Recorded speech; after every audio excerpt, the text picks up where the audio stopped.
Bienvenidos a esta charla sobre lucha cívica no violenta del capítulo 9 del libro sobre lucha cívica no violenta y sus estrategias del coronel retirado norteamericano Robert Helby.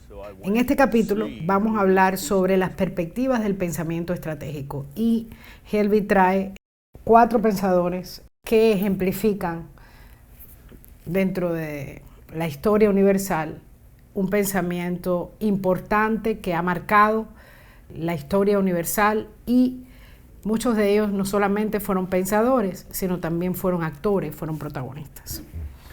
El primero de estos pensadores que presenta Helby aquí es Nicolás Maquiavelo. Y voy a iniciar con esta cita de Maquiavelo que él incluye y dice: si las distintas campañas y revueltas que han tenido lugar en Italia han dado la impresión de que la capacidad militar se ha extinguido, lo cierto es que los viejos métodos de hacer la guerra no servían y nadie ha podido descubrir unos nuevos. Un hombre recién elevado al poder no puede alcanzar mayor reputación que mediante el descubrimiento de nuevas reglas y métodos. Y esto, por supuesto, está en El Príncipe de Maquiavelo, que es su obra más conocida, que son una serie de consejos para el príncipe, o sea, para el gobernante. Nicolás Maquiavelo nació en Italia, es un ideólogo italiano, en 1469 y murió en 1527. Quiere decir que él crece en una época en el que ocurrían grandes cambios económicos y sociales en Europa. Es la transición entre la economía de trueque a la economía monetaria, y esto había favorecido a la centralización del poder. O sea, es el paso de una economía feudal a una economía ya más moderna. Y él vive toda esta etapa. Él presenta una serie de ideas y reflexiones sobre los cambios que habían acontecido en la época que le tocó vivir. Entre esos cambios, marcando las luchas de poder que él mismo vio, Maquiavelo observó grandes problemas en el uso de mercenarios en aquellos momentos para las guerras entre poderosos, entre gobernantes, entre feudos.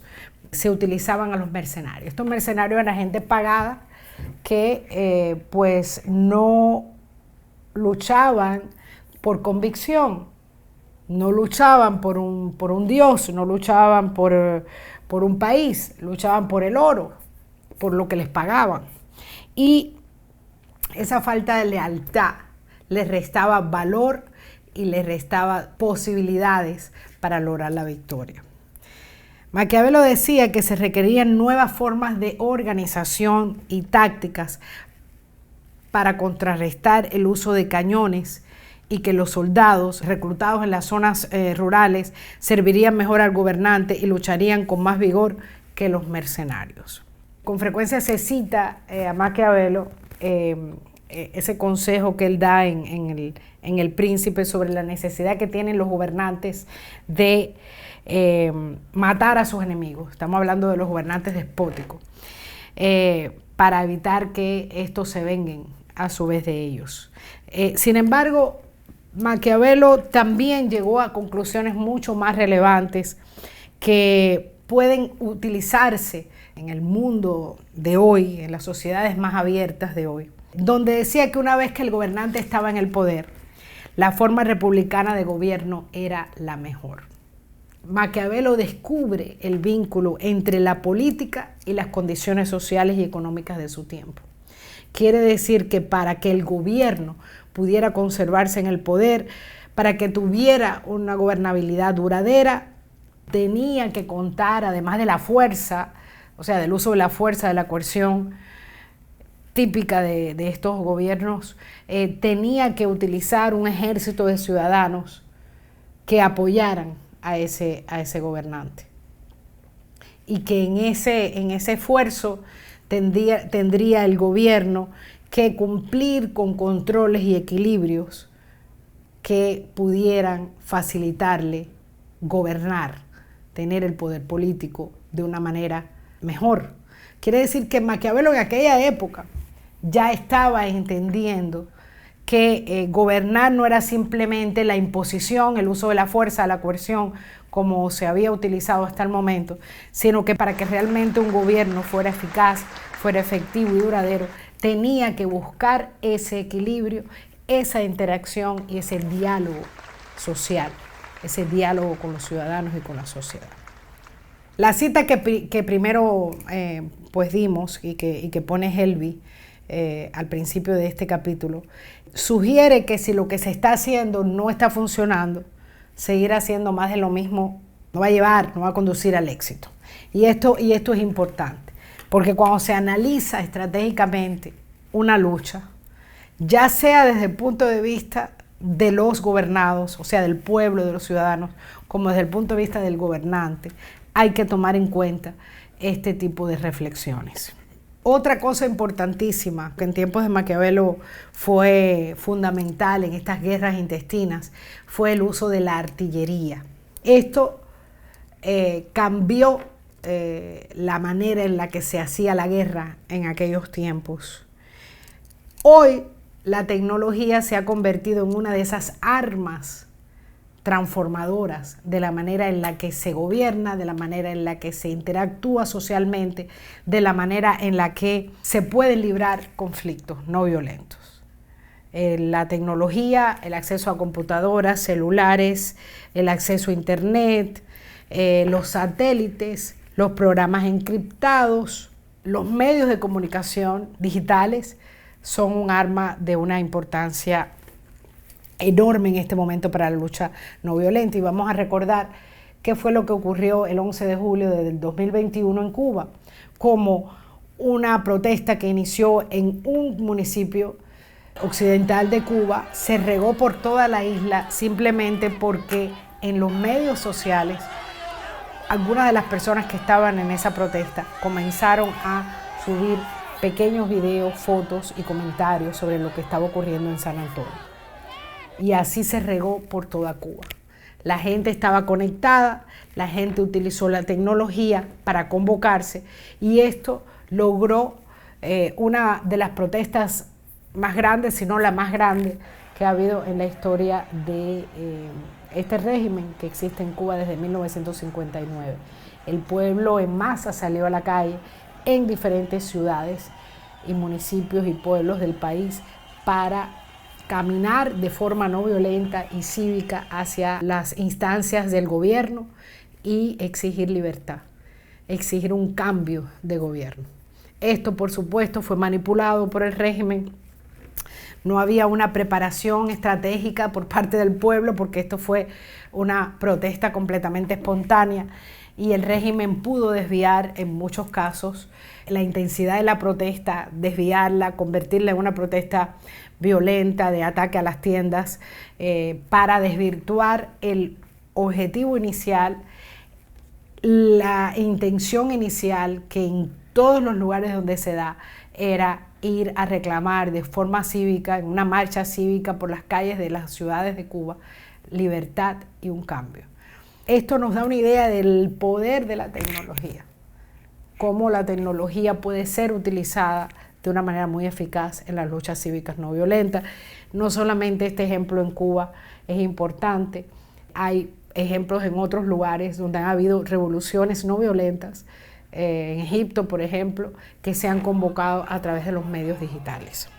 Entonces dice Helvi, una lucha estratégica no violenta es un conflicto librado de tal forma que le permite al pueblo liberarse a sí mismo. Ellos constituyen el ejército de ciudadanos dentro del concepto recomendado por Maquiavelo para librar una guerra. Si la gente no participa en la lucha por su propia democracia, es poco probable que pueda resistir el desafío de conservar su libertad. El proceso de librar un conflicto no violento es un proceso de autodemocratización para el pueblo. La gente experimenta la importancia de un liderazgo desde la base, la cooperación entre los grupos y la identificación de metas y objetivos. Lo que comentábamos en clases anteriores y comentamos al principio de estas charlas, que la lucha cívica no violenta le ofrece a la gente la autoliberación, le ofrece a la gente convertirse de sumisos gobernados a protagonistas de su vida, de sumisos ciudadanos a ciudadanos verdaderamente activos que ponen lo que tienen, que ponen un grano de arena en la lucha. De manera que cuando llegue la victoria, esa victoria no se la deben a un grupito de personas que se alzó o que luchó violentamente, sino es la victoria de todos, porque todos han sido parte de esa lucha no violenta. Y esa es la gran belleza que tiene este tipo de estrategia, el sentido de autoliberación. Ahora, la idea de Maquiavelo de que la guerra debe ser rápida y precisa es también algo que comenta Halby aquí en este capítulo. No siempre se puede lograr que una lucha no violenta sea rápida y sea eficaz, porque hay una serie de factores que pueden influir, que ya hemos desarrollado, ¿no?, en las clases anteriores, pero el estratega no violento debe, por supuesto, tener en cuenta que los recursos y la fortaleza de la gente tienen un límite y que la estrategia debe tratar de movilizar, atacar las fuentes de poder directamente de una manera eficaz para que el objetivo se logre con mayor rapidez. O sea, el ataque a los pilares del poder es lo que plantea Halby aquí y lo plantea Maquiavelo desde su perspectiva y de su época, sobre la importancia de que la lucha sea rápida y sea precisa.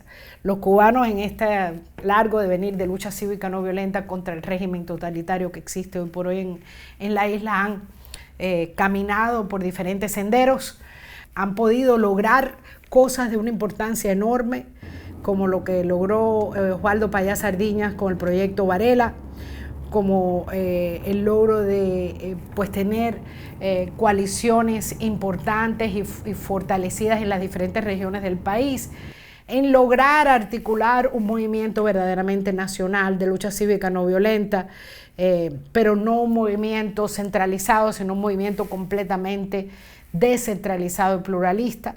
Todos esos han sido logros del movimiento cívico, pero al final los recursos y la fortaleza de la gente no han sido suficientemente capaces de resistir el embate brutal del régimen.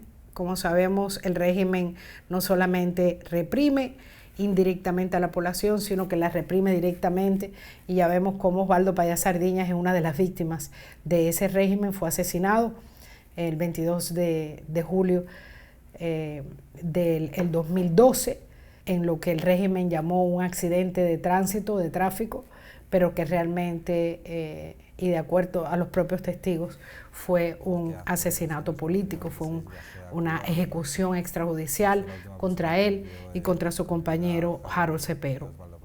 Vamos ahora a pasar a otro estratega que presenta Halby aquí, que es Karl von Clausewitz, estratega ruso, hijo de un oficial del ejército prusiano, que nació en 1780.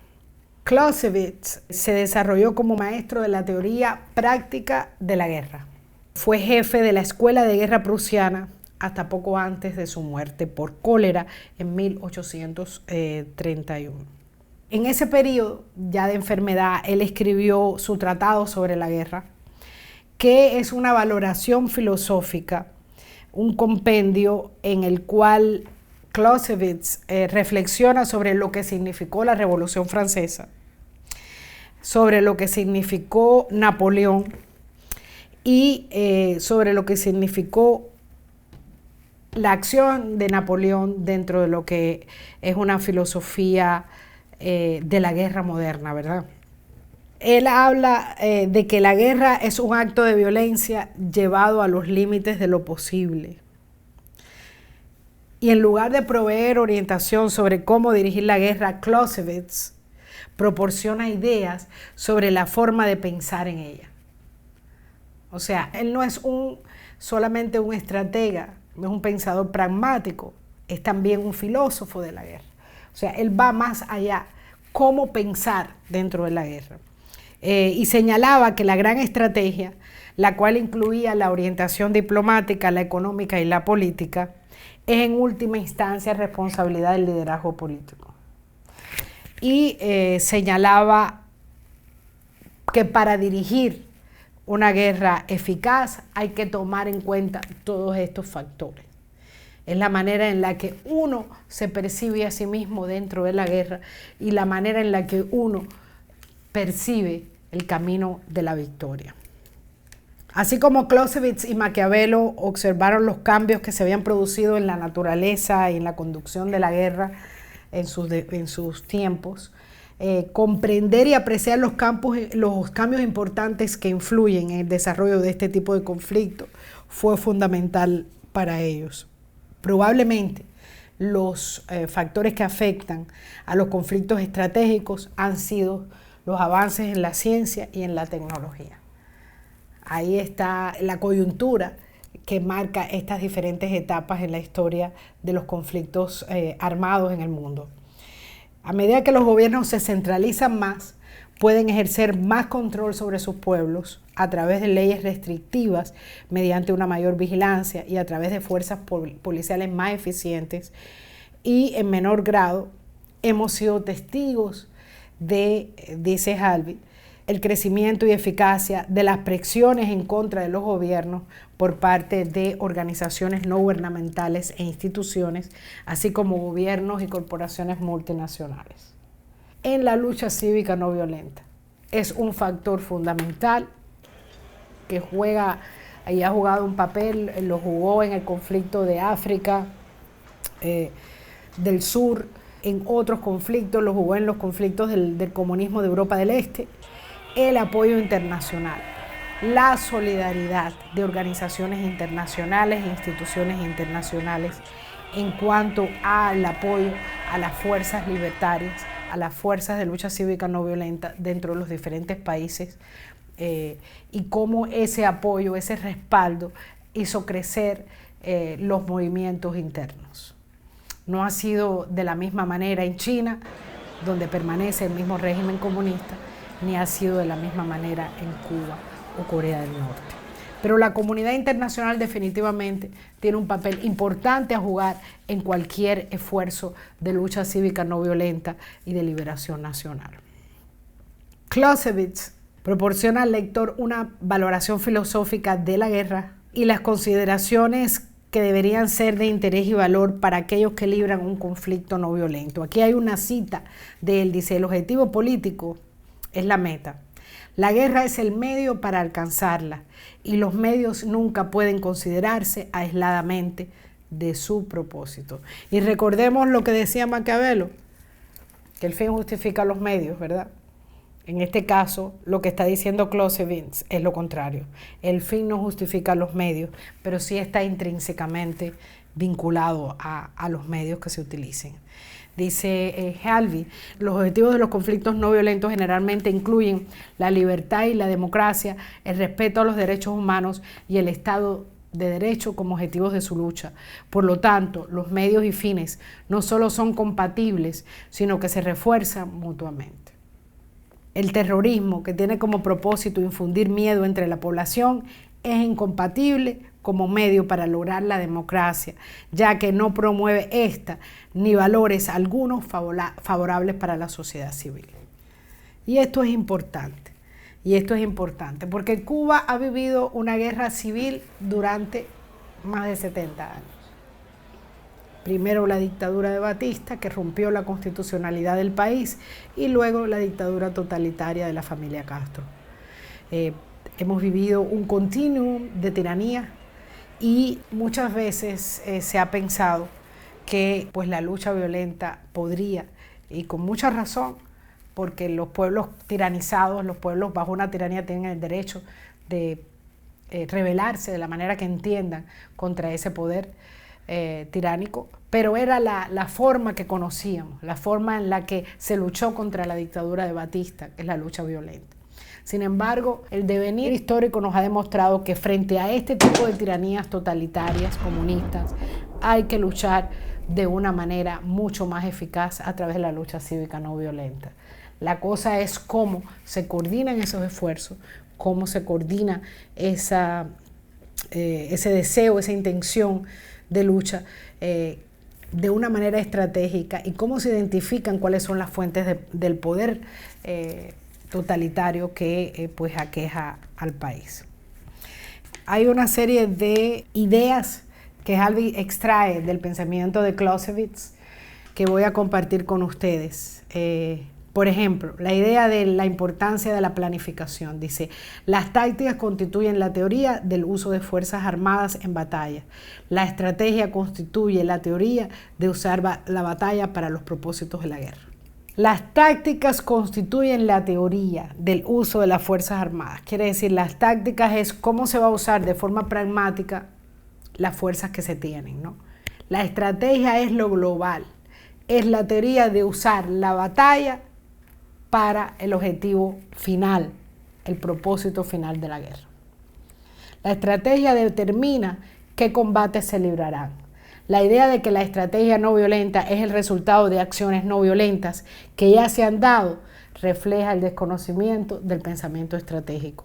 Los recursos para la lucha no violenta siempre serán escasos. Utilizarlos sin un propósito estratégico es aceptar el riesgo sin las posibles compensaciones.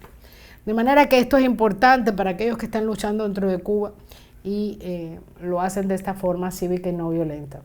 Utilizar la estrategia no violenta tiene que ser planificadamente, tiene que ser con un objetivo específico, no puede ser sin un propósito estratégico. Otro pensamiento de Clausewitz.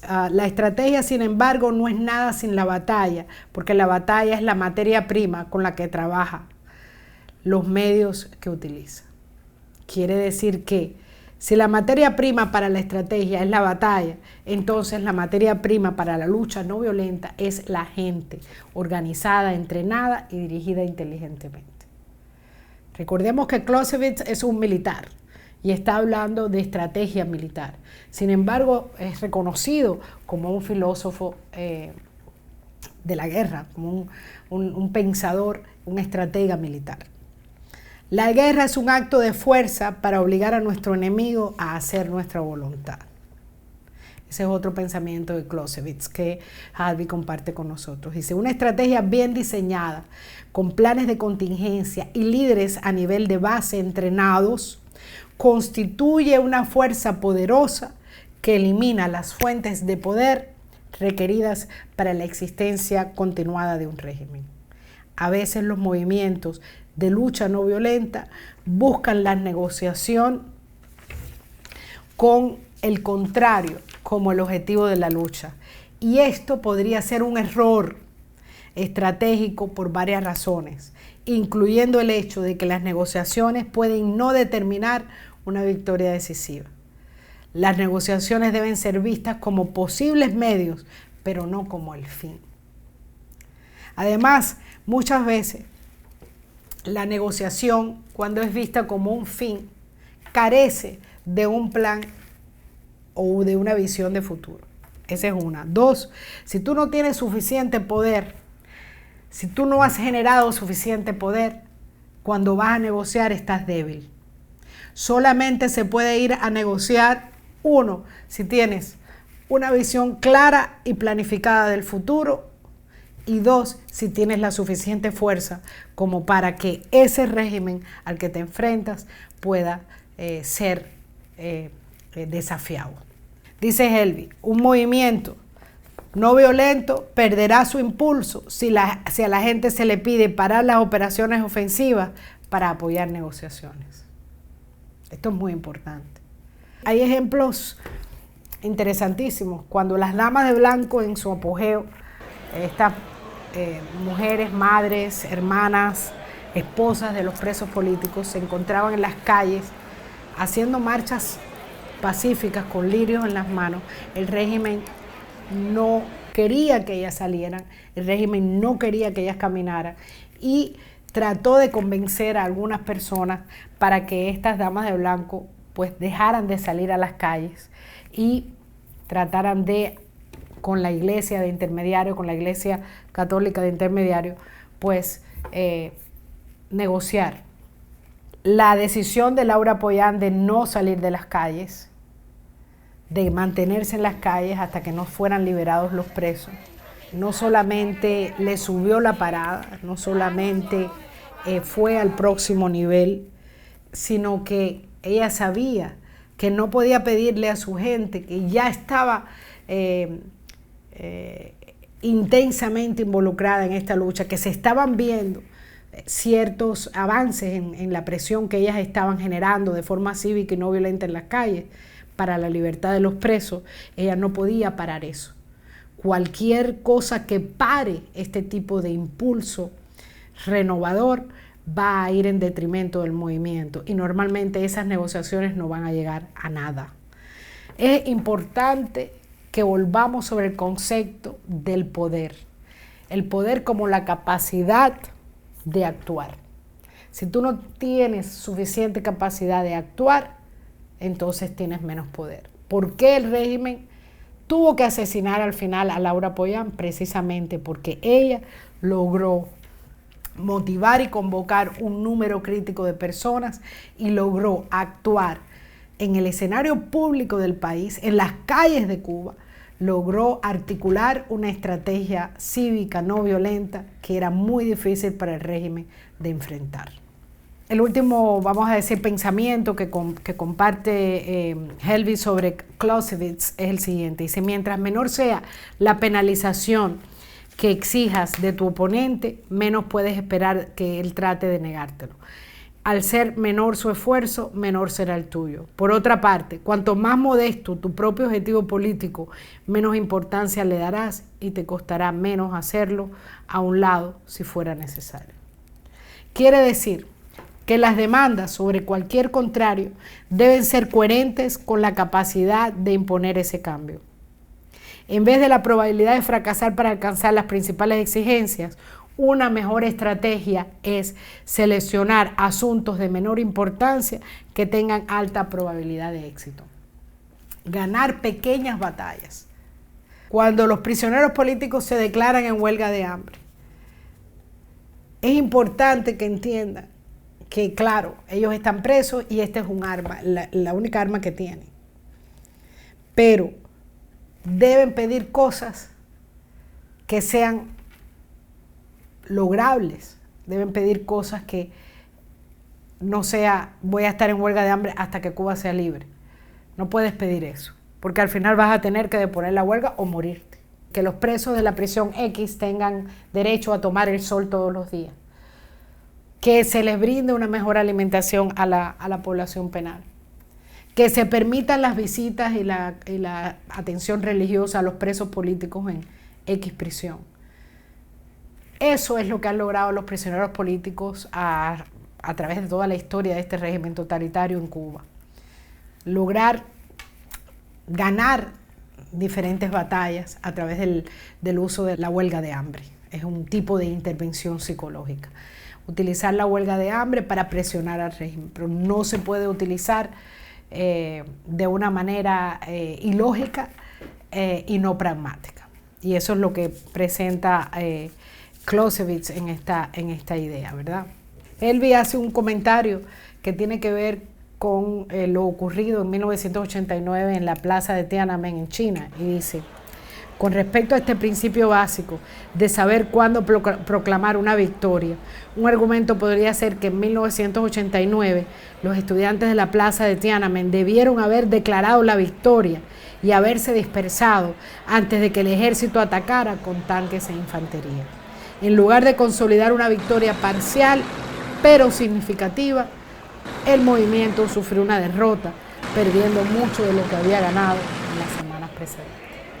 Los estudiantes habían logrado una visibilidad, habían logrado un impacto nacional e internacional, debieron en ese momento declarar la victoria y retirarse, pero se quedaron ahí pensando que podían lograr ya la libertad de China.